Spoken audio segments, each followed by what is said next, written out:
Ladies and gentlemen, good evening and welcome to this first event in a public lecture series entitled Rethinking the Public. I'm just here to introduce our co-hosts for the night. Catherine Fieschi, who's the director of the new Global Policy Institute here at Queen Mary. She's a political analyst and she ran a number of think tanks in Europe. She's the author of Populocracy, the Tyranny and of Authenticity and the Rise of Populism, and she specialized in forms of mobilization and in populism. And Simon Reid-Henry, who's the director of the new Institute for the Humanities and Social Sciences. He's an author and an academic, specialized in international and political affairs. His latest book is called Empire of Democracy, and it examines the fault lines of our modern democracies. Please give them a warm welcome.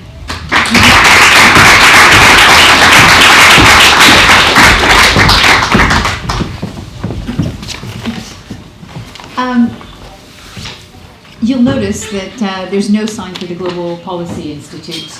That's how new we are.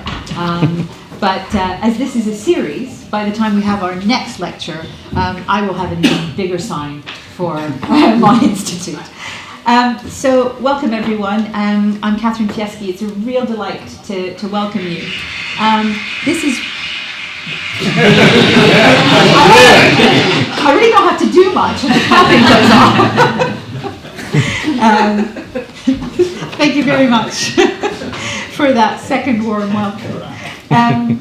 So as Victoria mentioned, this is a series that Simon and I decided to host because even though we come at this probably from slightly different angles, when we had our first conversation in a coffee, we both decided that it would be an interesting series to host to help us rethink the public sphere, rethink the public or the publics, in fact, and start to ask some questions about what kind of actions we can take, but also what kind of ideas we can have in order to try and rehabilitate the public sphere, but also the public conversation, the political conversation, which seems to have become slightly depleted.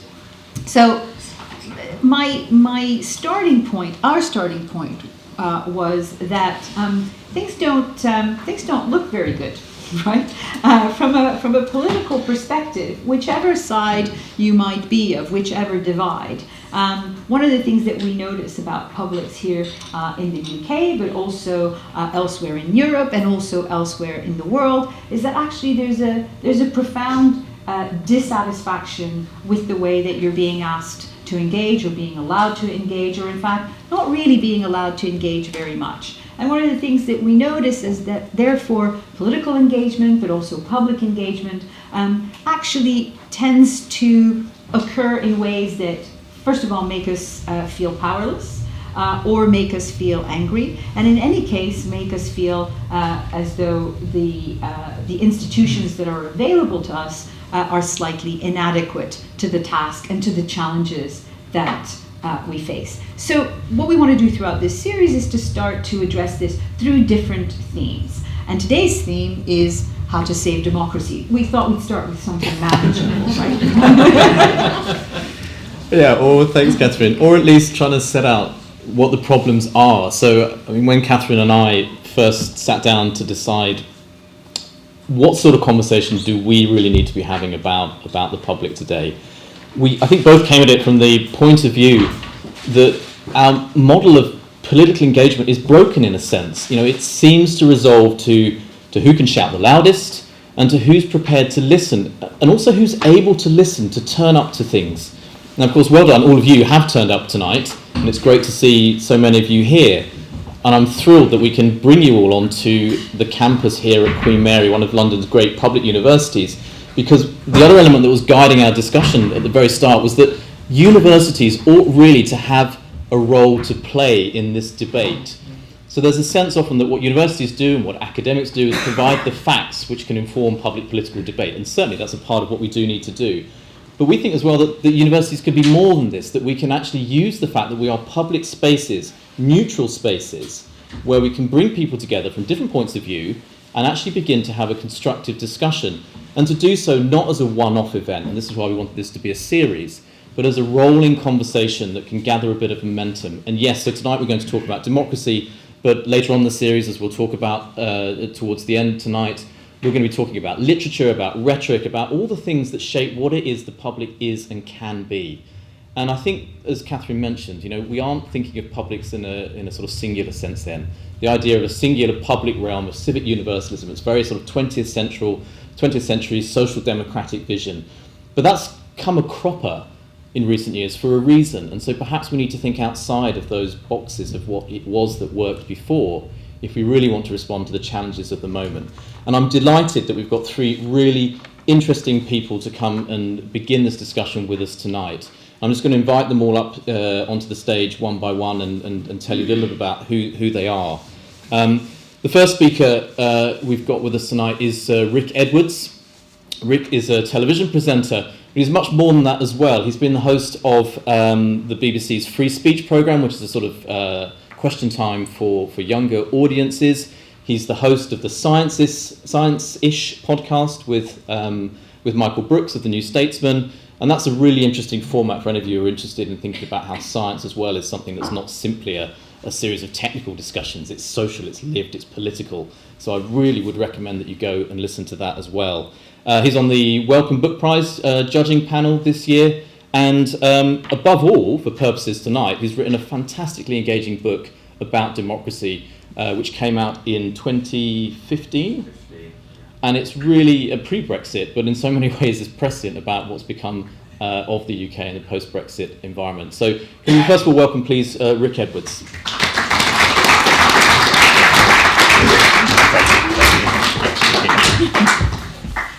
Great, it's my task to introduce our other two speakers. The next person that I'd like to call to the stage is a name that may be familiar to you as well, Neal Lawson, who's a political commentator, who's also a political activist. He's the founder of something that on the internet I noticed is described as a pressure group. Compass, which I don't think does it entirely justice. It was founded in 2003, and one of the reasons why it's really good to have Neal as part of this discussion is that really Compass is there to create a space for deliberation, for collaboration. It facilitates alliances, it facilitates networks. It's a place where you can develop ideas, but also campaigns, and really its aim is to transform our political system and our political institutions and allow us really to organize differently. So please help me to welcome Neal Lawson to the stage.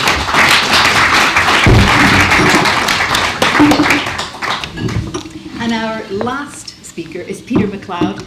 Peter MacLeod is a leading expert in public engagement and deliberative democracy. He's come all the way from Canada, and you might say, what, Canada? Everything's perfect over there.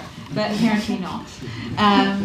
Peter founded a very special kind of firm and organization in 2007 called Mass LBP. And Mass LBP is a really interesting firm. It uses deliberation, citizen consultation, not just to involve people in decision-making processes and not just to allow them to have a voice and to shape the decisions that affect them, but actually to make sure that by bringing people into the deliberation and bringing people into the conversation, actually the most innovative ideas also get a view. And I think this is really important, the fact that if you involve people, it's not just more legitimate, you actually get better ideas out of it. Peter, please join us.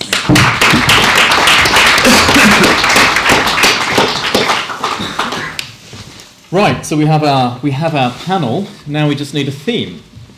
And that theme is a small one. The state of democracy today.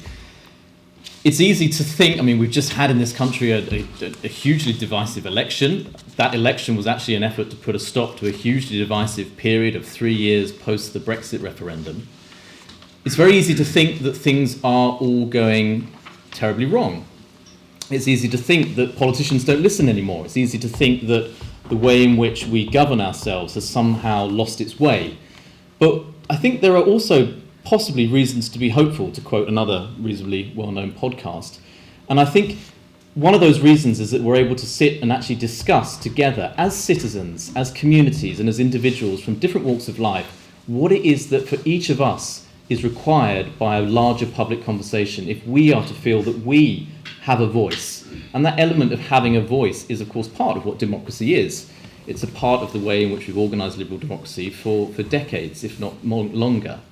But there's also a sense that the way in which we've done that, the institutions through which it's governed, Parliament, representative democracy, MPs that are elected once every period of years, which of course under the Fixed Term Parliaments Act would be 5 years, but we haven't yet managed to do that. Although perversely in this country it may now be the case that as soon as we lose the Fixed Term Parliaments Act, we'll actually go back to having 5 years between elections. We'll see. But these things all come together, and we need to have a discussion, I think, about what we can do to put on the page where we're at, not just in terms of Brexit, and not just in terms of this country, because as Catherine and I began this discussion about why we wanted to do this tonight, it really was with a sense that what's happening in the UK, yes, has certain Brexit dimensions, certain particularities, but it's broader than that as well. It's affecting Europe, it's affecting North America and Canada as well. And further afield, too.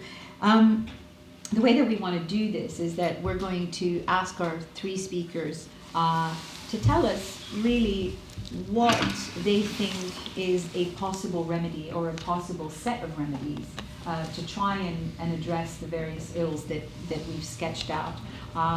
Whether it's the nature of the current nature of partisanship, whether it's current nature of polarized electorates, whether it's the fact that despite polarized electorates, we also have people who feel extremely left out of the conversation. So we're going to ask them each to kind of set out their stall a little bit. What do they bring? What does their experience tell them that might really make a difference? And don't worry, we're going to bring you in. Hold on to your questions, because it's very much about the public. So we definitely want to bring you in soon. But I'm going to start off and ask you, Peter, to tell us a bit about your work, the context of your work, and also some of the results that you see. How does it work? Sure. First of all, it's a delight to join this panel, and I was fortunate to spend a little bit of time in the UK almost 20 years ago, and it's a treat to see old friends again and be part of the dialogue. Thinking about old friends, though, I kind of want to put a bracket around at least my remarks, and maybe the panel will share this sort of this view, in that we're going to talk a lot about democracy as practiced by formal politics tonight. But there can be no meaningful democracy in any sense if there's not economic justice. And I think to one of the first people I met in coming to the UK, which was Paul Hirst, who wrote in his, I think, definitive work on many of these themes, associative democracy, that the practice of democracy can't be something that is only confined to Parliament and its institutions and political parties and the rest of it. So I just want to set that out, because now I'm going to talk about all the rest of it. We're dealing with a time where certainly people feel very polarized. They feel cut off from one another. They feel isolated. They have a crisis of belonging. None of this is news to us. All of it has been forecast for the better part of 30 or 40 years. We have consistently kicked the legs out from under the table of those institutions that give people a sense of purpose and sense-making and belonging. And now we act surprised when their trust and confidence in the remaining institutions is somehow diminished. So that's challenge one. Challenge two is the fact that this idea of a public, or even multiple publics, has been run down considerably. And we've inverted things a bit. I'm going to speak at least in, across the Anglosphere, where we have come popularly to regard this phantom public as a risk to be managed rather than as a resource. And that inversion has profound implications. To give a very quick example of what I mean, Obama in 2008, I think, set out a bit of a high watermark. People were very excited. It was all this mobilization. It was the use of new technologies. It was people self-organizing to try and accomplish something that was quite audacious, was to got the first black man elected president of the United States. And it was a hopeful endeavor, and it was only possible because not of the billionaire class writing big checks and all the rest, but because there was this genuine upsurge of activity, and they found a way to profitably organize people to deliver against that goal. And yet, right after the inauguration, it turned out that, once again, government had nothing for people to do. And all of that energy, which had succeeded in accomplishing something that was almost inconceivable for so many Americans, all that energy was allowed to dissipate. And I think this points to a challenge for governments more generally, that they see this public as really emotional, as really volatile, as really ill-informed, and so are disinclined to trust it. And when you don't feel trusted, you kind of return the favor, right? So a lot of our work in Canada has been about trying to think about, first of all, redefining democracy away from being just a majoritarian practice, getting away from viewing the public as something that is, irreconcilably divided in this sort of vestibule of people being stuck between 52% and 48%, and it just flips back and forth, and everyone's playing the margins. I mean, this is not a constructive way of defining democracy. And to me, democracy is a means by which people have to find common ground, and they do this by putting themselves in one another's shoes, right? That it's a mechanism properly for cultivating empathy in society, and ultimately then getting to questions of dividing shared resources. So in our work in Canada, we were fortunate in a sense. There was a rip in time political discontinuity in 2003 in our westernmost province, British Columbia, where our first past the post system, by any standard, the view of any pundit, failed spectacularly. It produced a truly disproportionate result. 900,000 votes were cast for what would become the government, and they got 77 seats. And about 540,000 votes were cast for the opposition, and they got 2. Which is something that ought not happen, strong even government. Under the strong government, exactly, under the vagaries of first past the post. But it was absurd, and so governments had to do what they would do in a situation and find some way to investigate it. If it had been 5 years before, it would have been a royal commission. But the right people were there in the right time and place, and it's our hippie province, right? So they're going to take risks. They're a bit anti-establishment, and they created what was called the Citizens' Assembly. Now, I know citizens' assemblies are very much in fashion in Britain right now. XR is proposing one on climate. There is one on climate taking place with 6 parliamentary committees supporting it. Scotland has a citizens' assembly on its national future, and perhaps most famously and importantly, Ireland has done such useful and proper work in employing these methods to deal with what for them had been some very intractable constitutional concerns. All of this begins in Canada, though, because back in 2003, the government of the day, instead of creating a royal commission, decided to send out 200,000 letters to randomly selected citizens, invited them to volunteer for the better part of 16 weekends over the course of 9 months. And remarkably, at a time when we think about the public as horribly apathetic, right? Can't be bothered even to get out to vote. You had, about 7,000 people say, yeah, I'd be willing to do that. And ultimately, 151 were randomly selected, a man and woman from each riding plus the chair, and they were airlifted to Vancouver weekend after weekend after weekend. Now, it turns out that there's no better way to piss off your political class than to employ a mechanism like a citizens' assembly on its first time out to bat at a cost of $5 million, than to charge those citizens with rewiring the political system in which all of those politicians have until that point profited. I will leave an ellipsis about what happened, but the lovely story of transmission to the moment today is that when Ontario, our largest province, decided that it too would run an assembly on electoral reform in 2006, well, there was a man named David Farrell from Ireland, who was an expert in single transferable vote, Ireland's electoral system, and he became inspired by what he found in Ontario. So while we very quickly backed away from this kind of national level process, Ireland picked up the baton. And if you can profitably address the question of reproductive choice in Ireland, then it turns out you might have something that would be useful in other jurisdictions. In Canada, however, those of us who were involved with the Ontario process became convinced that this model exemplified more of what we would like to see in our everyday political life. But if we were to continue, we couldn't wait for another government to sanction a $5 million project. We'd need to take a couple of zeros off the budget. And if the real prize in this is not just making more responsive government or more effective public policy, but actually creating a meaningful role for citizens in the life of their democracy, then it was a better idea for us to look at the sweep of kind of regulatory affairs in the state and treat that as fertile a ground for citizen deliberation.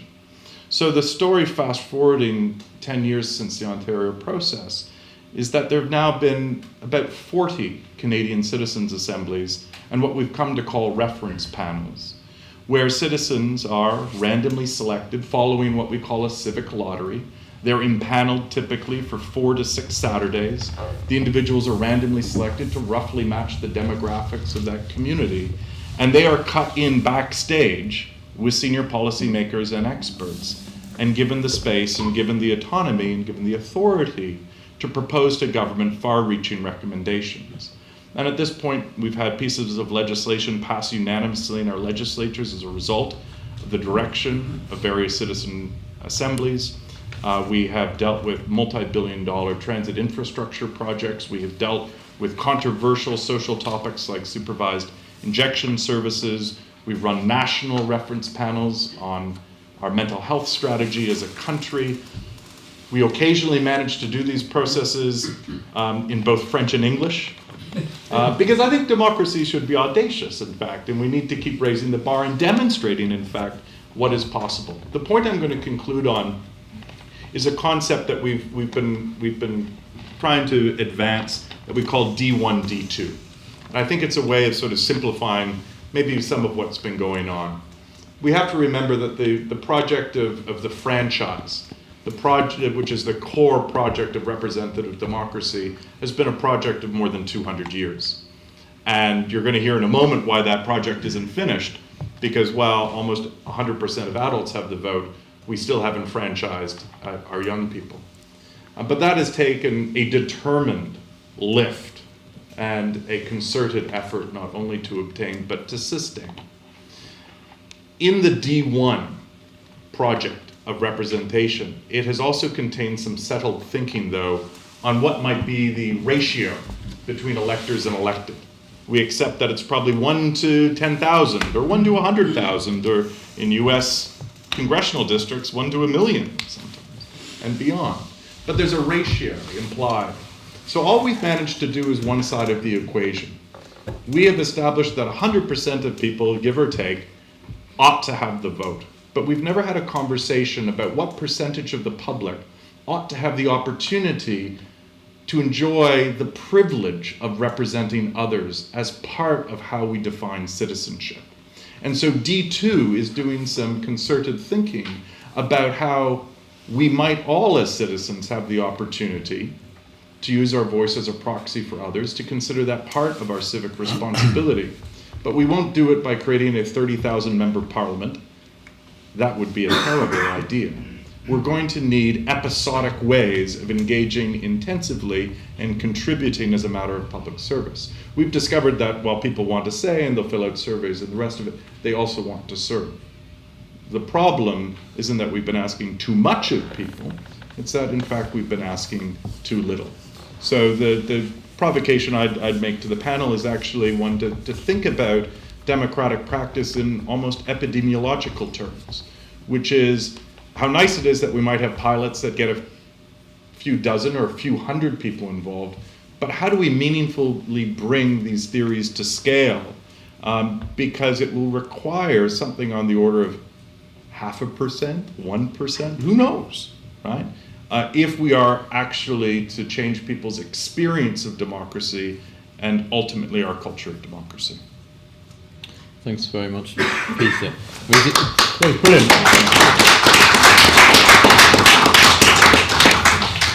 It's interesting that you end there on the question of scale and scaling up, and so Neal, I mean, in a way, that's a perfect way to move to you, because that's been a lot of what Compass and some of the other organisations that you've been involved in have tried to do, the problem you've tried to solve. So, Yeah. And let me pay a tribute. I mean, some of you won't know that the work that is done here on deliberative forms is just, it's led the world, and he's done it and he's persevered with it, and perseverance is everything.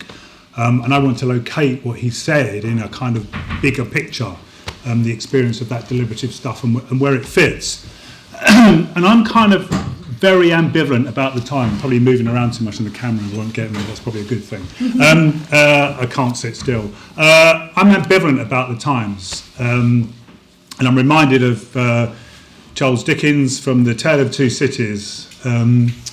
And this is terrible, and I can't believe I'm going to say this. Tale of Two Cities was serialised before it came out in book form in two Midlands newspapers. Yes, it was the Bicester Times and it was the Worcester Times, and that was the best Twitter joke that I've ever heard. Sorry. So the moment is the best of times and the worst of times.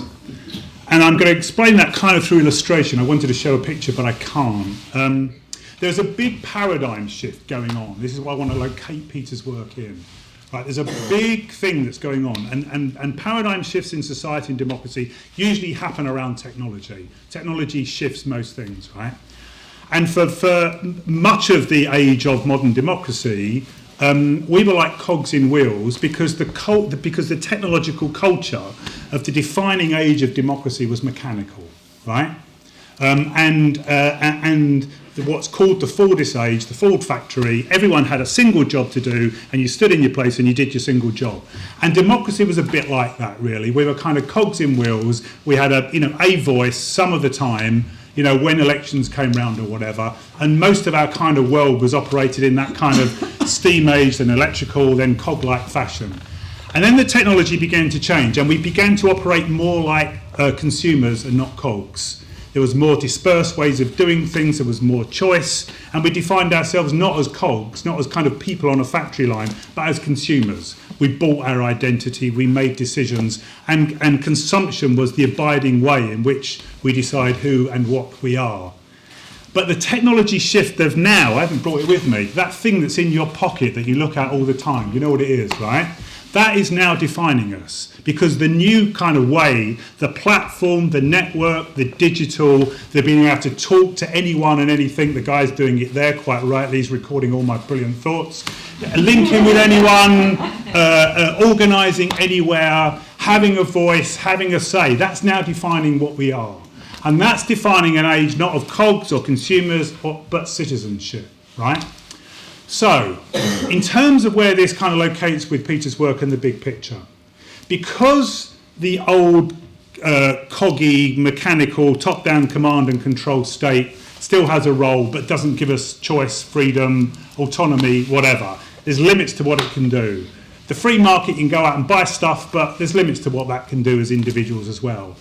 And as people, we know that, given the technology, given the threat of climate change, given austerity, given our desire as human beings to be expansive and expressive and in control of our destiny, people in organisations, in places and sectors, everywhere, are kind of doing things together.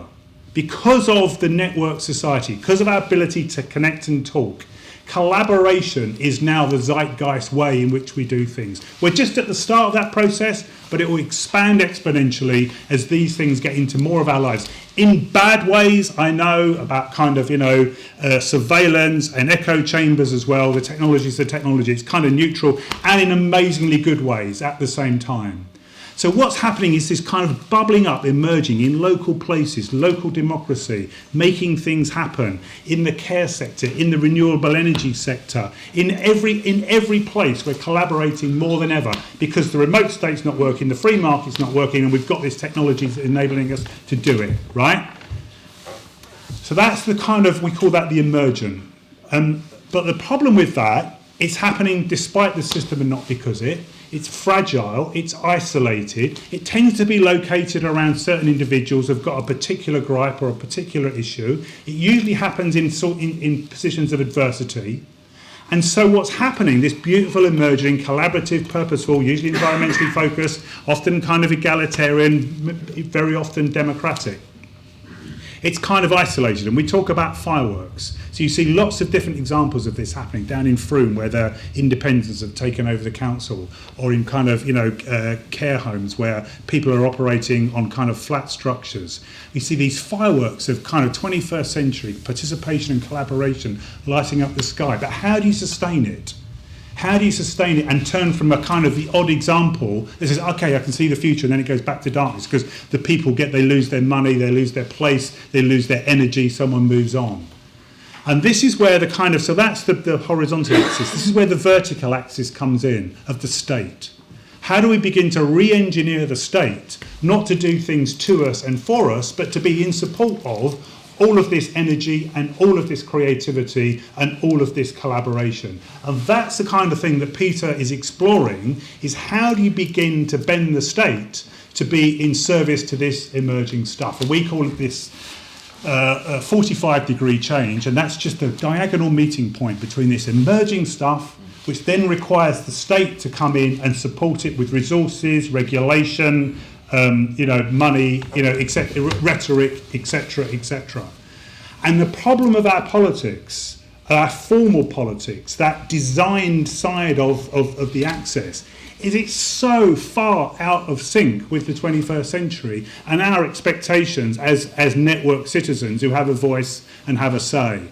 So the challenge, it seems to us, is how do you begin to bend the state-designed side of the axis to become in service to?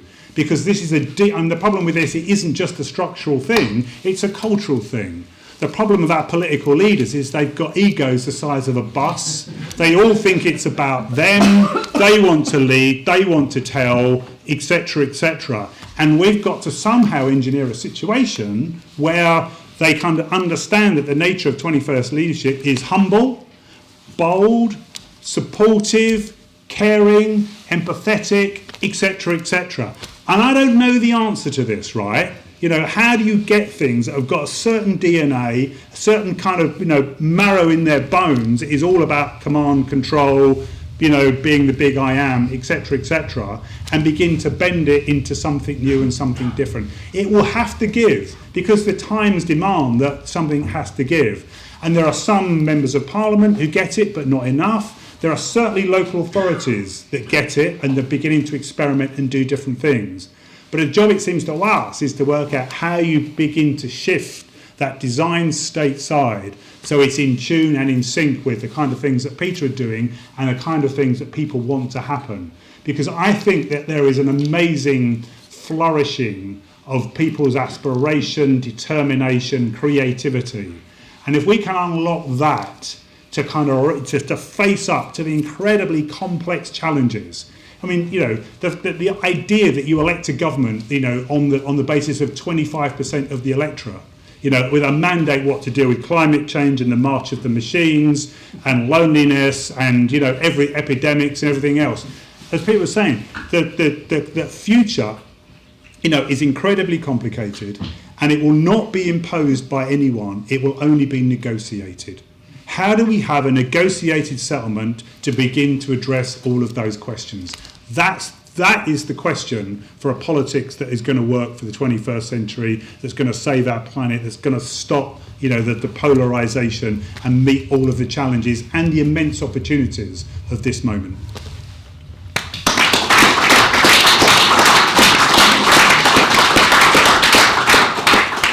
Thanks very much, Neal.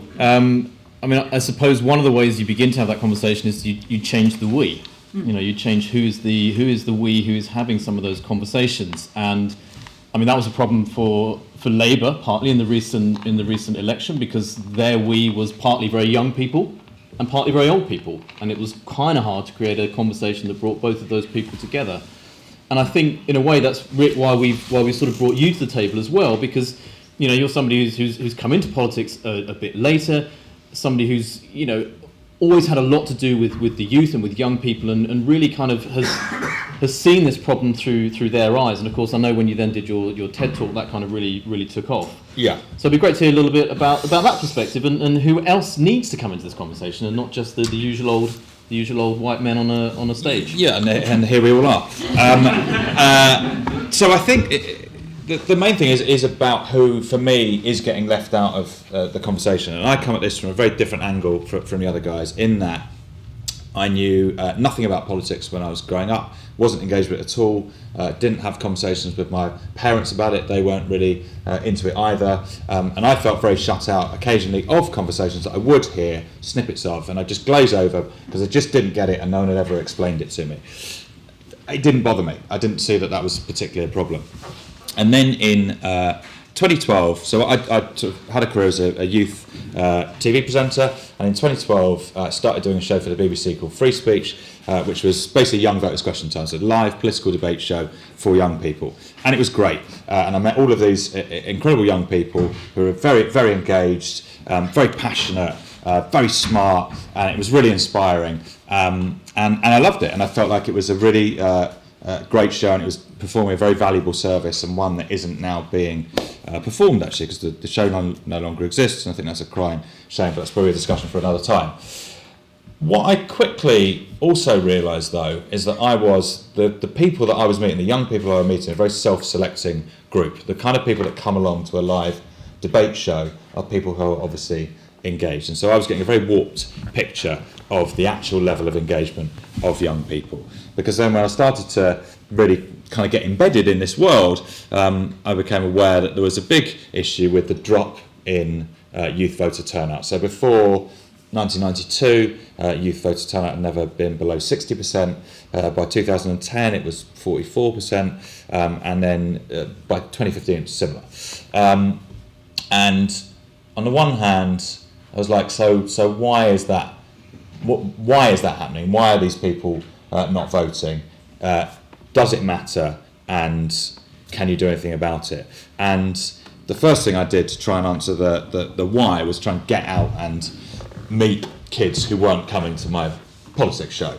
And luckily, one of our mutual friends actually is a teacher who works at various schools, and he was able to get me into schools and talk to kids and just say to them, just randomly selected groups really, and just talk to them about politics. And the overriding thing I got from them was they just didn't know anything about it. They were kind of like me, and it was literally to the level of them saying, well, I know that the Conservatives are the blue ones and the Lib Dems are the yellow ones. Sort of sounds funny, but actually it's quite depressing. And then I made the connection that politicians repeatedly would just say, okay, that's just apathy. Young people just they're just not really interested. And I don't think, and this is just anecdotal, I really didn't meet any kids who I felt were apathetic. They were all quite interested when I started talking to them about it, but they'd just never been given the information. And then they started asking me, so where can we get this information? And to be honest, it's kind of hard to point them in a direction of a trusted source of, this is the mechanics of your democracy. This is kind of what you want, and that wasn't really out there. And so somewhere down the line, I thought, okay, I'm just going to try and write that in a book, and then try and push it out to try and help. To be honest, a book about politics for people who aren't interested in politics, who don't really read books. Looking back, no, it was it did some good, but that is a drop in the ocean, right? And then I started to think about, so if I want to try and increase, because clearly the problem of low voter turnout amongst a demographic group is that they are going to be marginalised by the ruling class, because fundamentally they're interested in looking after the people who vote for them. And if young people aren't voting, then they don't bother trying to cater or their policies to them. And in fact, worse than that, if you bring in austerity, then you start to impact young people disproportionately, because you don't really care about them. That's the truth of it. And so I started to get quite angry about this stuff, and try and come up with some ways that I thought you might be able to improve the situation. And I went away and I talked to lots of different people. Demos, the think tank, were really useful. Some smart guys over there, and I came up with a kind of 5-point plan. And went to, because at the time, so I was doing the BBC show, like I could get to meet some people who had a bit of power to try and lobby them, and it was hard. It was hard work because they weren't really interested, to be honest. But the things that I really focused on were you shouldn't be able to just write people off as apathetic if they don't vote. There are, I think, lots of legitimate reasons that people don't vote, one of them being not feeling represented by any of the choices. And yes, you can go and spoil your ballot, but it doesn't register in the same way because it feels like it's kind of naughty somehow and you shouldn't really be doing it. It doesn't feel like a legitimate expression of, no, this isn't good enough. So I would absolutely introduce at the ballot box and none of the above, which is, and you see, I think there's 13, this might be out of date, 13, 14 countries who have that. So there's a legitimate way of saying, look, I'm engaged, I want to vote, I don't like what's on offer. I also thought that, and this is probably the most controversial conclusion that I came to, but I think I stand by it. Well, this is a while ago, and your positions change. I was reading this afternoon. I was in my front room. My wife came in and found me reading my own book, which is it's embarrassing. Could be worse. But it could have been worse. Yeah. I was furiously masturbating. But I was just. Was it that book? Was it? Yeah. And it was. I was just trying to remind myself what I think. But I think I would introduce compulsory voting for first-time voters. And the reason for that is that sometimes if you want to really push a change, you have to do something quite drastic. Yes, it is an infringement, I would say a very minor infringement on civil liberties. I wouldn't maintain it throughout, but there's lots of studies to suggest that if you start voting, if you start the voter habit early, you continue. The other thing is that, interestingly, the people who tend to be like, oh, no, tend to be older people. When I say this to kids of the sort of age where it be affected them, so 16, 17-year-old, 18-year-olds, they're basically fine with it. Because at that age, you're quite used to being told what to do. You just are. There's lots of stuff that is just imposed on you. And you're just like, oh, yeah, that's just another one of those things. And they were really I was surprised at how positively, and again, this is just anecdotal, but how positively they responded to that. And their main thing was, okay, great, well, I guess I just have to try and find some stuff out. So that's another thing. And you would see, and what that does, I think, is it forces politicians to pay attention to that cohort, forces them to. They cannot then afford to ignore them. And I think that's quite powerful. And then I also just felt like looking at other countries, particularly in Europe, they had some really nice VAAs, these voter advice applications, designed and sanctioned by the state or the civil service, so that if you're like many people, and these do now exist, and I worked on one with Bite the Ballot, who are a good organisation ahead of the 2015 election, but they're all coming from different sources, and particularly now it's so hard to know what source you would trust to make that for you. And I felt it needed to come from government in some way, or the civil service, and they said no, even though there are very successful examples in Europe. So just something that gives you a bit of a guide if you're feeling a bit overwhelmed, which I think a lot of people are, particularly young people.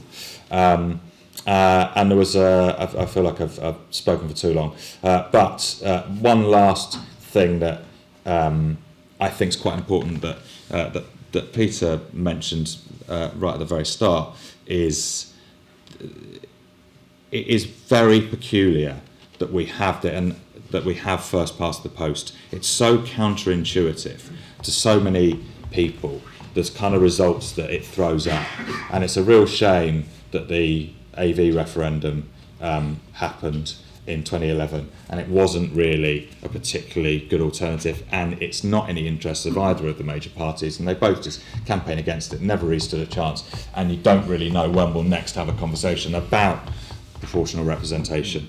But it feels like that needs to happen because it just like your gut tells you that is fairer, and so that's something else that I'm quite interested in. So yeah, I guess I'm looking at a smaller problem than these guys in a way, which is just young people. How do you get them engaged? Brilliant, thank you.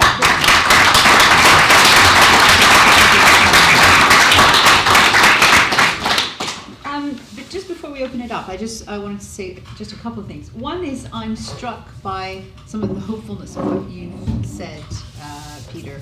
In particular, your sentence, people want to serve. Mm-hmm. And I that's a challenging statement. I think maybe 3 years of Brexit, and I'm maybe a little bit pessimistic. Kill yourself. Exactly. But I'd like to just have a show of hands. If somebody says to you, people want to serve, how many agree? Yeah. So that's a pretty good. Yeah, but okay. then think about the audience. No, of course. But although even in this audience, it's not unanimous. But it also connects to something you've said, which is economic justice, right? This is about serving is work, work is time, and energy, and therefore actually creating the conditions within which people want to serve. So this is I think one of the dimensions that is floating around here. And just interestingly, where we end up, I think it's and it's very important, right? I'm not questioning this, but where we end up is with the vote. Right, we've ended up this conversation, revisiting, a very, the very basic mechanism of expression, how we draw people to it, how we inform them in order that they participate, and how we make sure that when they do participate, that vote feels as something that counts and that's something that is valuable. And I'm minded, about your. Something we don't hear enough, which I think is really important, the privilege of representing others, right? Which is something you said early on and that we need to keep in mind. So I'm sure you all have tons of questions. So I would love to open it up to the floor. I'll take a couple. Maybe what we'll do is, maybe we'll take a couple at a time and then we can let our speakers respond. And can you say who you are? Yeah. So we have one here at the front, first of all. There's a little mic coming Do I to need you. a microphone?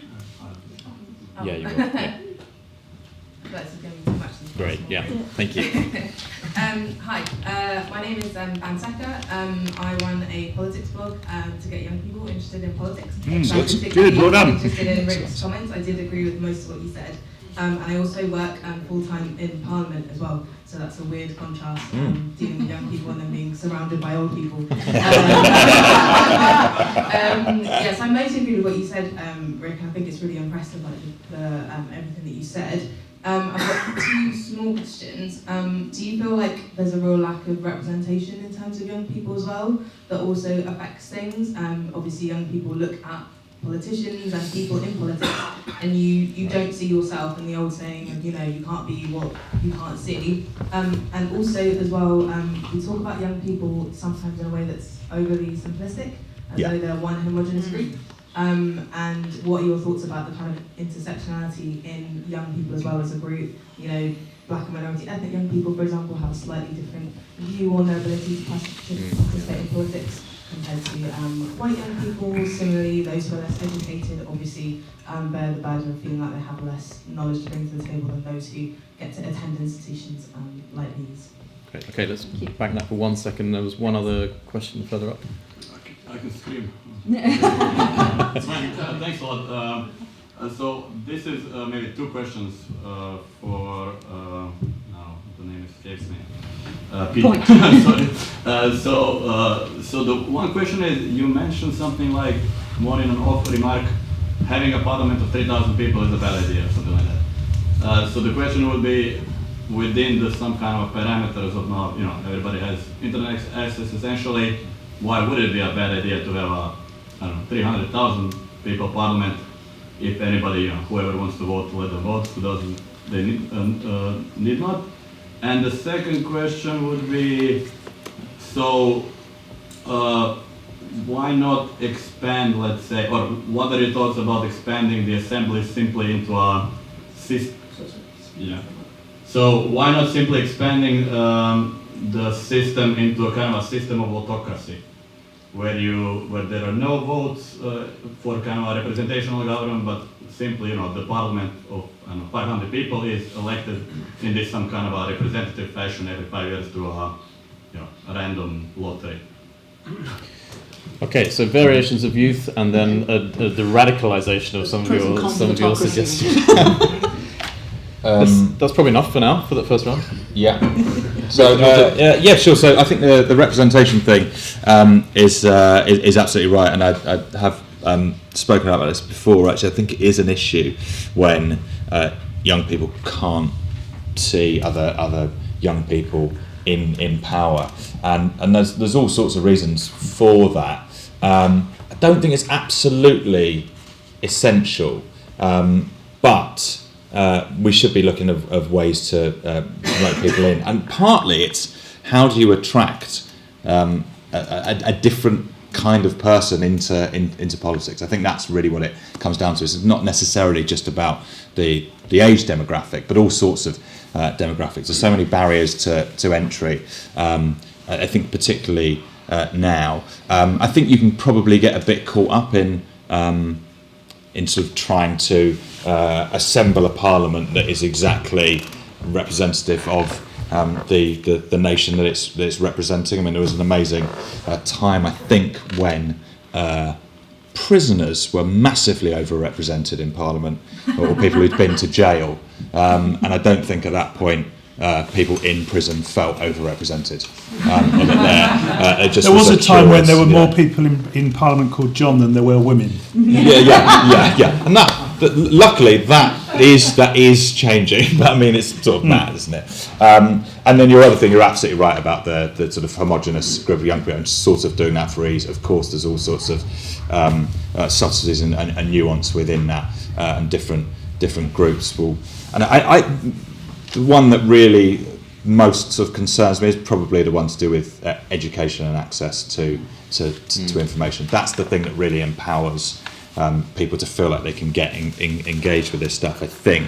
And it's why organisations like DebateMate, I think, are fantastic. So DebateMate are a charity that go into schools that don't have. So basically, debating is the preserve of public schools and private schools, really. And DebateMate go into state schools and take kids and show them how to debate, and they really feel, and their results kind of suggest that they're right, that skill, that be able to put forward an argument, is absolutely vital in not just in politics, just in life. Yeah. And so they're doing fantastic work. But yeah, I'm sorry for the sort of homogenous lump of young people. You're absolutely correct. There is that sense, isn't there, that we it's easy to call for a conversation, but we often don't really know how to have that conversation the right way. Or at least lots of us don't know how to partake in it. A lot of it's to do with language, I think. I think the language of politics is quite alienating. There's so much jargon and assumed knowledge, and it can really shut people out. And I always, it's pretentious, isn't it? But I always come back to that Orwell thing of always use a short word if you can. It's like never use a long word when there's a short word available. And I think that it takes a bit more effort to explain tricky concepts, and some political concepts are tricky in very simple terms. But you can do it. You just have to make that effort. And I think a lot of people don't, and it feels like a closed shop as a consequence. Yeah, I agree. Peter, gentleman has asked two very different questions, and I'm going to try and resist the temptation to launch into rather lengthy responses. This idea about sortition, the idea that you randomly select people to serve in a public capacity, either informally on reference panels or formally in parliaments and legislatures, is something that's gaining a lot of traction right now. You may not be aware, but actually the state of West Belgium has recently enacted a council, which is a surrogate to its parliament, that will be made up of randomly selected residents. Now, I believe the population of the state of West Belgium is less than 100,000. So let's just recall that this is a fairly compact political unit. And what it will have is an interesting set of responsibilities. It has an agenda-setting role. And so, as I understand it, the Citizens' Council will convene periodically, and each year will decide on 2 or 3 issues that then get delegated to citizens' assemblies, also populated by randomly selected citizens. So I like the breadth that we're getting here, and I like the depth and the fact that it can focus on discrete issues. And the recommendations that come out of that process will be fed back to the popularly elected members of parliament to deliberate on.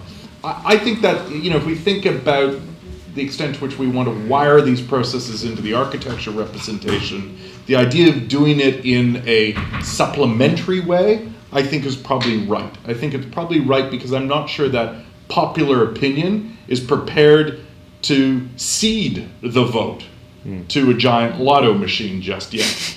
And it is a fanciful thought experiment to imagine a politics where perhaps that was the case, but I think that's where I would then get into a longer discussion. The second piece you asked, though, is really about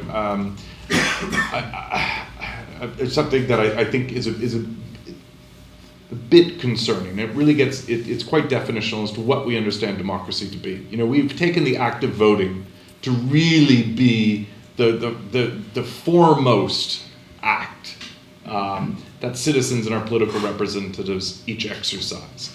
And in my mind, outside of national elections, and maybe even including them, voting is that kind of in case of emergency break glass.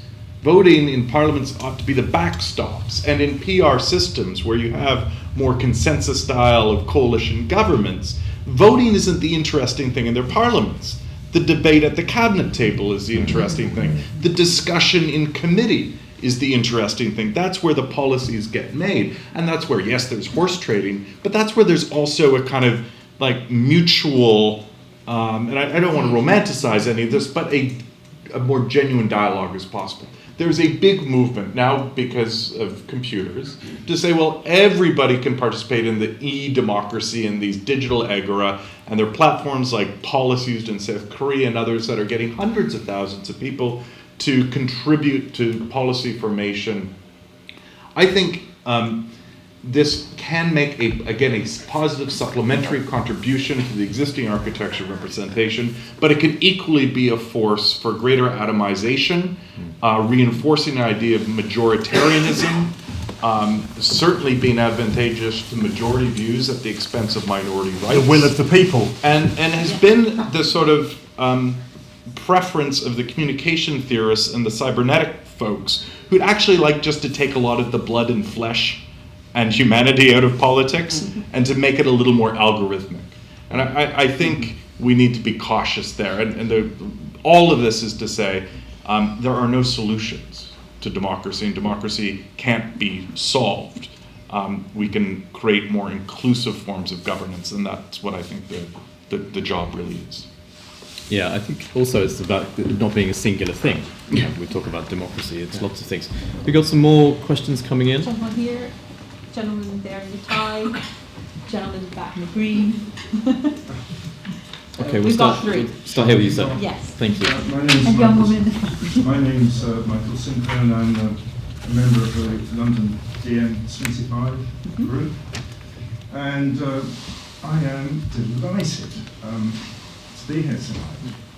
And Can you explain your DM25? Democracy for Europe, started by Yanis Varoufakis. And the Citizens' Assembly in Belgium, called Angora. I've personally been in contact with the people setting it up. And we invited them to the Labour Party conference. And we invited them into our negotiating sessions within DM25. So delighted to hear your mention of that, Peter, isn't it?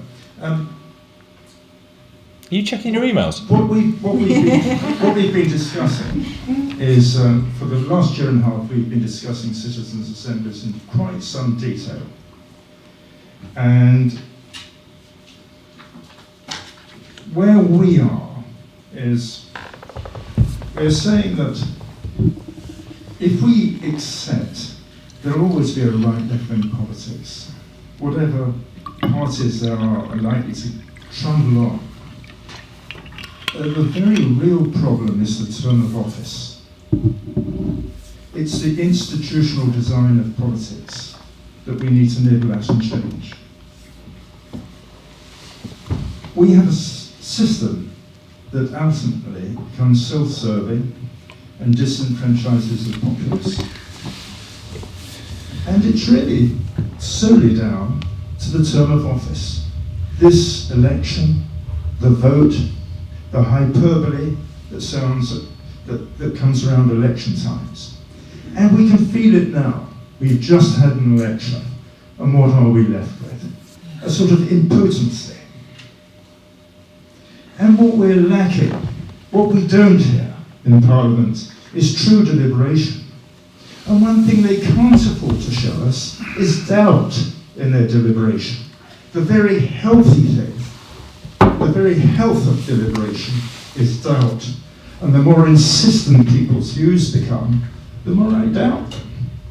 Do you have a question for Peter? Beg your pardon? Do you have a question for Peter? Or for anyone. No, I'm just... So I just wanted to basically talk about our group and what we're doing. Could you do it in a way that puts a question at one of the speakers? We can work out how to respond to that if we want. I'm sure. Yeah. Well, or we're happy to talk afterwards. Well, what I'd like to see, what we'd like to see is an attached legally binding chamber to parliaments all over. I mean, what we've got is something happening worldwide which is similar. Similar systems which are disenfranchising the populace. And it might be an idea to have an attached legally binding chamber of a citizens' assembly that can deliberate in a way devoid of camps and parties and entrenchment. Okay, excellent. So we've got the idea of a parallel chamber with formed of citizens' assembly, by representative democracy, which is something that you've discussed as well. Thank you. So I just want to make sure we've got time for everyone to get in. Gentleman in the green and then gentleman in the tie here. You can pass the microphone on, if that's okay. Hello. So this is for Rick, I suppose. It is, yes. Hello. What will stop us from introducing politics as a core subject of the national curriculum? This is one of the great questions. I'll answer it in a moment, I suppose. Okay, excellent. All right, thank you. Thank you.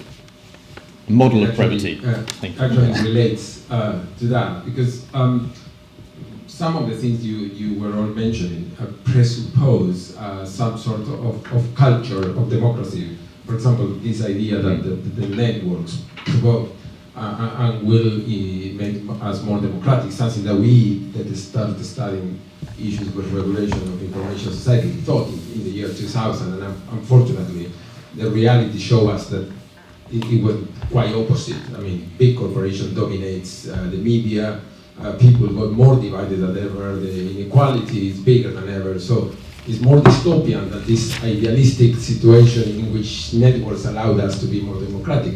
So it seems, however, it might be true in the future if we get a culture of democracy. So kids or young people might be able to. Unfortunately, I'm a little pessimistic. I spent 10 years in Argentina where voting is compulsory, and the situation is probably sort of as we had in the last 10 years with Brexit. And the same with this assembly. So the question, there is a question here. The question is what actions can be taken to restore our democratic culture that has been lost. So when somebody says something in the beginning, and the first thing I had is, okay, if that is true, democracy is dead, taking into account that now it's two camps fighting against each other, and Republicans that used to be law-abiding are supporting a misogynist, probably rapist president, and nobody cares, and here what could we say? So how we restored the democratic culture is the key, and then the institutions may follow. Yeah. Okay, so 3 questions then about the things that we need to change, as it And were. we'll take a final round afterwards. And you're first. Shall I go? Why not? So I think it is partly about structure. I mean, in Britain, our two-party duopoly is enshrined in the constitution. There is a government and there is an opposition, and they're rewarded and they're set up and whatever.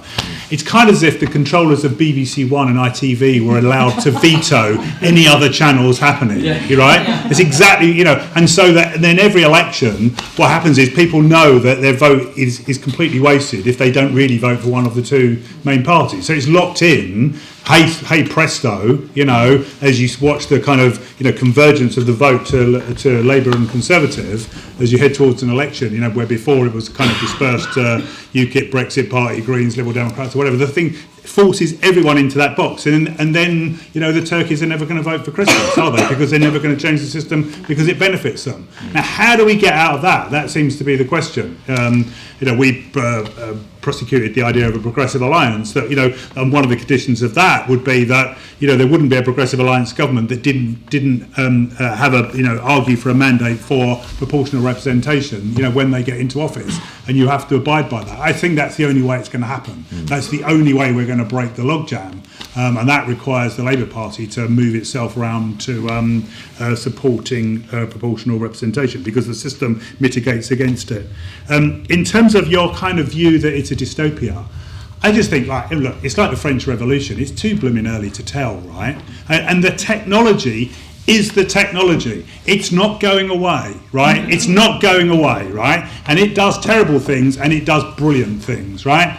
#MeToo would not have happened without the technology. XR wouldn't have happened without the technology. The sardines in Italy, in recent months, would not have happened without the technology. Now, we're just learning how this stuff mobilises, enables us to talk, organise, etc., deliberate. So we're just at the forefront of this. Of course the bastard capitalists are going to use it to privatise, monopolise, survey us, get us buying things we didn't know we wanted with, before we've even thought about it. Of course they're going to do that. And it's like the railroads in the Wild West, they rip up the place and do what they want until politics starts to catch up and regulates them and controls them and exerts some influence over them. And that's our job. But it isn't going to go away. We cannot be Luddites. These things, they empower us in ways we could never have dreamed of, right? And there is a downside. This is not a deterministic, idealistic view. It's just saying what's there, how do we maximise the upside and limit the downside?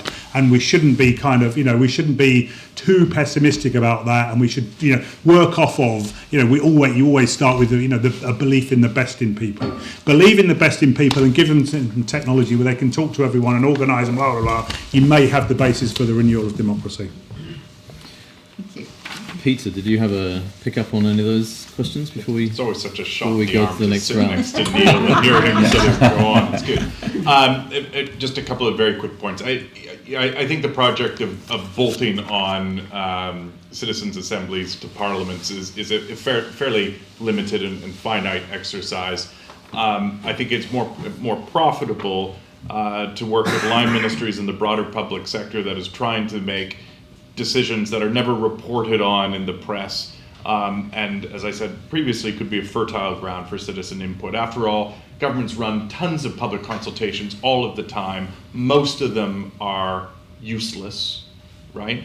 They come far too late in the policy development cycle. The options are constrained. A lot of it is a kind of a tick box exercise, and if we were to use some of these deliberative panels a little further upstream, then that would also give you the scale to involve others. One of the things that we're calling on the Canadian government to do is create what we've termed a Democratic Action Fund, which would run at a cost of about $10 million a year, which would be about 5% of the cost of running a national election. It would be making a modest investment in the space between elections, and it would be a national fund that would provide $2/3 to municipalities and provincial governments and federal departments in order to fund these kinds of processes.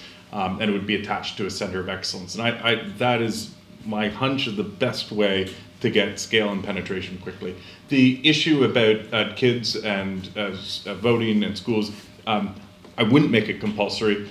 I would start it at 16, and I'd make sure that there were ballot boxes in schools, and I think that would probably take care of ensuring that the majority of students had that opportunity, which I think is so important culturally.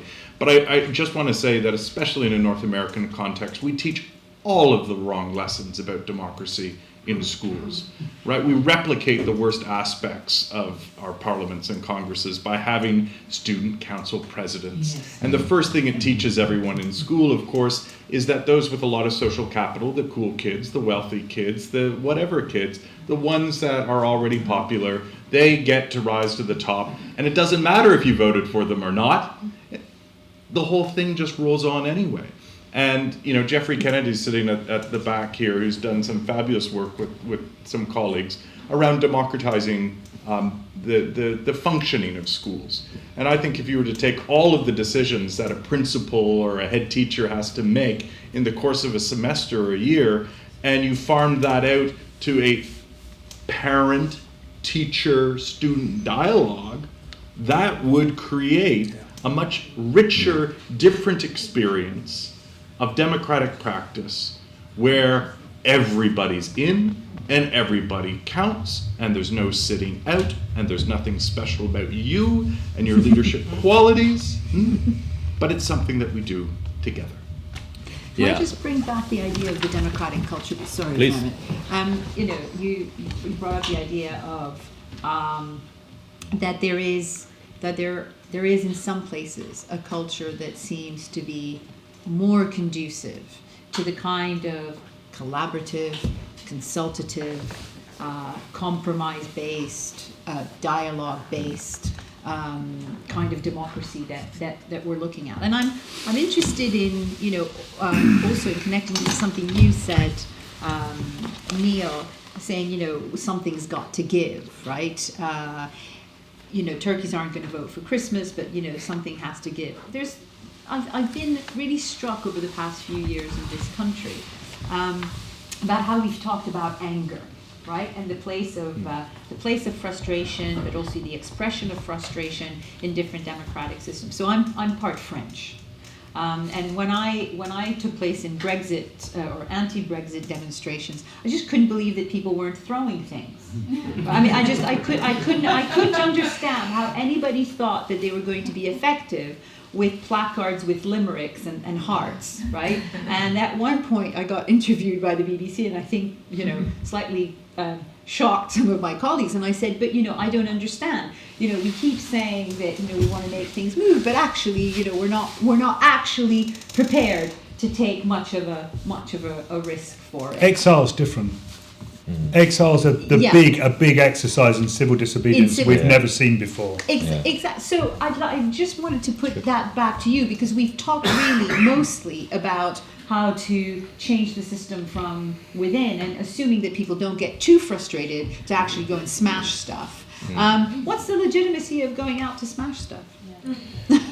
Well, I would add to that actually as well. I mean, the other thing that we've assumed all the way through, we talked about governments as if they're executives. And of course, governments are also civil services. And civil services are often one of the most important kind of bridging points between a wider public and the government that makes decisions. And, and Brexit can be a good thing there, because because of Brexit, we've had a massive increase in the civil service in this country, about 25,000 people, Generation Brex, they call it, in the civil service. But that's excellent, because suddenly we have capacity. And we didn't have much capacity. In fact, the last time there was an uptick in the number of people in the civil service in this country was during the war. Okay? And it's not irrelevant that it's immediately after the war that suddenly you put into place, a welfare state and all the rest of it, because who's doing that actually, and who's running that between one period in Parliament, you're talking about parliamentary terms, and another period in Parliament from a different government? What is it that makes the difference? And if you were to map or put on a chart, actually, individual policy regimes across different governments, you find that actually often the government in power has little to do with it. So we talk a lot about who we're going to put in and put out of power, but it's the quality of the decisions that are going into it. And that really struck me from all three of you, the value of government as capacity coming out, whether you're talking about as a state and your 45 degree and getting that sort of leveraged, or whether you're talking about it through institutions, schools, other sites of governance, the university, and how we run, and how we introduce things like worker democracy and workplace democracy as much as public fora democracy. We're in danger of vigorously agreeing with one. Okay, well then let's go for some more questions then to stop us doing that. We've got one at the front here and then one up at the back next. Thanks. So you sort of did ask my question because I was thinking about what Rick said and what you said. My question was going to be, in your citizen assemblies and those representative bodies, how many young people participated as in the youngest section of the people who are eligible to vote? And drawing with what somebody else said, if politics became mandatory in schools and people were informed of the opportunity to take part in institutions like that, because I do agree a lot, the people who show up and then take part in politics are people whose families come from a certain background that do discuss politics. And those opportunities are never given to the other section in schools to find out about opportunities like this. So it's sort of how many young people are involved, and even if 16-year-olds or whatever don't have the votes yet, could they be a part of that before they get the vote? Thanks, yeah, that's a great question. And then we had one up at the back as well. Yes, hi. If we're talking about public engagement and the energy that's been coming up in the recent elections, we see more of a movement of prejudice and hate. How are you going to address that if you want the public to interact and still have a democracy? Yeah, mine was kind of a build on that actually. I was just going to say, I think one thing that we haven't really delved into, kind of split around the issue today, is that, I think how polarised everybody's views are at the moment. We have that, the far left and the far right, and it seems to be getting worse. And I think related to that is, I feel like maybe there's a lack of knowledge. People aren't well equipped to have these political discussions, and that kind of reinforces itself. And I stay on my side of the spectrum and I learn all the arguments for, and you learn all the arguments against, and that just reinforces itself. So I think there's in my opinion, there's massive polarisation and there is poor knowledge on politics, and people can't have those discussions. And I don't know, that I think is a question, is how do we open that up? How do we bring people kind of close to the centre and make people more informed? Where are we starting? Oh, and there's another maybe question. A last question. Last question. And I think this will have to be our last question, actually. I'm Saskia and I'm an artist. So in my view, this crisis that we're facing in democracy is partly a crisis of the imagination. And I think if we are what technology makes us, or what policy makes us to an extent, it's really extraordinary that these kind of firework initiatives that seem egalitarian are happening, because it would make sense that if we are what technology makes us, that we are also just mindless consumers in some sense. So my question is, what is it that inspires that hope in people, or that ability to imagine and to use the resources that a network community might present us with? Thank you. Who wants to go? Neal's vigorously writing down. I'm interested to hear the Peter's answer to this lady's question about how many young people get involved. Well, why don't we do that? So I mentioned the Ontario Citizens Assembly as this very large multi-million-dollar exercise. I didn't mention that my own involvement in it was actually running the parallel Students' Assembly on electoral reform, where the province, in a rare moment of enlightened and generous thought, decided to recruit one high school aged representative from each riding of the province, half men, half women, and brought them all together for a week. It was a compact process because they had to get back to school. But it was the same university team that was running the curriculum for the adult process, and they delivered a comparable experience. And strikingly, those young people, in much less time, actually reached the exact same recommendation that the adult process would make several months later. And one of the most impressive, as was reported to me, experiences as a member of the adult Citizens Assembly was having the students come forward and talk about their aspirations for society and their rationale for why they thought a more proportional electoral system was warranted. So it's entirely right and appropriate that young people have the opportunities to deliberate, not just at the kids' table, but at the grown-up one as well. Currently, we use the age of majority as a cutoff, and that's where you get into just very banal issues of liability. But what I would like to see is through schools and through other mechanisms that we find ways for young people to participate in these processes as a matter of course. Maybe I'll just continue with the other point that was made about public opinion, I think is what you were talking about. Kind of potted history, if you go back to the 1920s, you have the advent of public opinion research, which has done so much to shape what we think of as the public. The funny thing is the public doesn't exist, and I'm not quoting Thatcher here. I mean a different point in that, like, every public is a constructed entity, and polling and random sampling has constructed a very particular, and I would say pernicious, public to which we are then all enthralled. Polling had the opportunity to go a different route. They asked everyone what they like and don't like, and we've been doing this, creating this manic EKG, tracking public sentiment for almost 100 years. And that has created all kinds of pathologies in our ways of understanding each other. But there was another fork that those same researchers could have taken. And that wasn't to ask people what they like and dislike, it was to ask people what they know and don't know. And this is a sometimes dangerous point to make, because it can seem like just a little bit too enlightenment. But we've started to do some public knowledge surveys, not because we think people are dumb, we think people are incredibly bright and capable. But if you ask people even the most basic questions about population, about wealth, and the media does this occasionally, you find that people aren't off a little, they're off by an order of magnitude or more. And so the absence of just some basic knowledge, even as a rule of thumb heuristic with which to make sense of the world, if that's not in place, then it does become very difficult to find common ground. And it's important that when we talk about citizens assembly and empowering the people, these are citizen expert dialogues. They are adult education processes that aren't about teaching to a test, but in the great tradition of adult educators, it's about meeting people where they're at and giving them what's required so that they can find their own way into expressing their preferences and interests and priorities.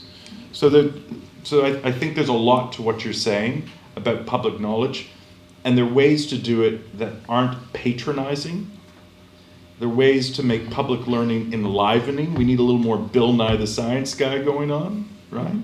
But I think we need to be much more explicit and working at the kind of scale that only the state perhaps can afford us. It's striking that in some European countries where there's more direct support, not just for broadcast media, but for print media, you also see higher levels of citizen engagement, higher levels of civic knowledge, etc. We know how to do this. We know how to do this. We've chosen not to. But also, just to go on from that quickly, imagine how much easier that process between the citizens and the experts would be if the base level of knowledge was higher, because there was some form of mandatory, going back to the gentleman at Blair's point, mandatory political education in schools, or demonstration of how democracy works by, like you were talking about, and Neal was saying earlier, about a programme in schools where you have lots of votes and everyone just gets familiar with the processes and sees the effect of I voted for that thing and it happened, or I forgot to vote for that and now this thing I don't like has happened. You just that learning process early on, and again, so it has to be in schools. It's like I would never, just to be clear, I would never bring in compulsory, no one's asking me, to bring in compulsory voting without mandatory political education. Like you that would be madness, and without the none of the above. But I think it has to be for me, it has to start in schools. And then everything becomes much easier. I think that's absolutely right. It's about ongoing education. And it's also partly about ongoing university education as well. It's partly why we, back to the start, why we wanted to do this in a university, because it shouldn't just be a 3-year period and then stop. We've got to rethink those sorts of institutions as well, I think. Neal, would you like to have the final word? No, I wouldn't like to, but maybe I've got to. The guy here, sorry, I didn't get your name. It's Murray. Murray, hi Murray. I mean, you talked about polarisation. I absolutely 100% disagree with you. You're in a tiny minority. Your views are stupid. And maybe look, I think we've got ourselves into a bit of a tizzy about this. I don't think the world is anywhere near as polarised as either social media and some commentators make out. I think there is a world that is, but most people aren't having kind of stupid arguments on Twitter, actually. And there are some, commentators, the kind of, I don't want to name names, but people like David Goodhart, who want to kind of say, you're from somewhere or you're from anywhere or whatever. And it's absolutely much more complicated than that. I'm from somewhere and I'm from anywhere. I'm from one sort of family that morphs into another, over issues like Brexit. I was 52-48% in my mind. I was completely 52-48, love the concept of Europe, hate the way it operates in, all of that, so it's really complicated and everyone's complicated. And as soon as you kind of start having that conversation about the complexity, I think we all start, recognising what we're right about and what we're wrong about and where and how. I mean, empathy is really important. Vulnerability is the source of all creation. As soon as you say you don't know, and that's one of the problems of our politics, listen to Brené Brown. Brené Brown knows how to do politics, right? Because you say, I don't know. And as soon as I say, I don't know, you'll talk to me, because I'm not trying to impose something or do something, I'm just saying. And then how do we get politicians? What's the nature of 21st century leadership, where the starting block is, I don't know, I'm vulnerable, can you help me, can we work together? So that's very much different. And I don't know about the question, which I think, culture is so important, and who are the cultural leaders and the examples which allow us the space to imagine that sense of vulnerability and exploration and creativity. The author Terry Pratchett, he writes in his book The Witches Abroad, he says you can't create a good society for people, otherwise it's a cage. Only people can create a good society for themselves working together. And I think, going back to the first comment of this conversation tonight from Peter, how do we create the infrastructure, the space and the culture for people to create things for themselves? And a lot of it is economic. I'm a big fan of basic income, right? Not because I want people to sit on a sofa, but I want them to have the security underpinning and the wherewithal and the ability to go away and do things for themselves and know that, that they can do that without the roof falling in on them. That's why I'm interested in reducing the working week, so we have time to do things other than buy things we didn't know we wanted with money we haven't got, to impress people that we don't know, and that we can love and care and be compassionate and all the things that make us fully flourishing human beings. So this isn't just about democratic structures, as Peter said. It's about a gamut of things that enable us to be, and creativity. We have bundles of creativity. How do we get it out of people and help them get it out and do it together? That seems to me the challenge.